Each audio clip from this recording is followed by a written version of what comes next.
niwava miliyoni ariko seri ingo basi tuvuganye basi n'umunota umwe basi eseri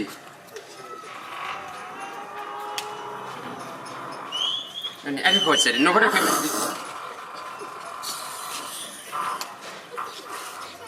burya wifise ubwenge ukora neza buri mutwe cyangwa uri umubiri mu kirenge onyo sa buri kunyonyene ni kangawe namana kudukutera ivu yanje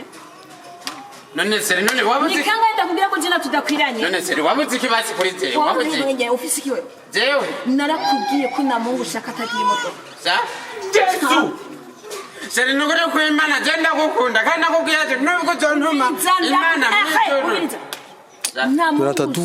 agenda n'amaguru shaka umungu afise imodoka agenda n'imodoka nta muhungu ushaka kigendesha ibikuru vyiwe shaka umungu afise imodoka mbiriza sari ndakubwira nubwo ntuma Imana mw'ijuru nuwarahije nogenda mw'ijuru nkabwira Mana ururuka ugenda mw'isi hari umuntu akurondera nimba aruko nawe genda urondera imodoka niwe wayirondera hamwe seri umuduga gusa imodoka nabindi umuduga nukuri ko Imana seri umuduga singorane umuduga ko atari ingorane genda urondere niwe wawuronka muzi ndondere nta bindi mbiriza none ndawuzanye nk'ubu nyene ibyo nagusaba byose wobimpa wigenda ikibazo canje n'imodoka nta bindi umuduga sawa reka nje kuwuzana warahe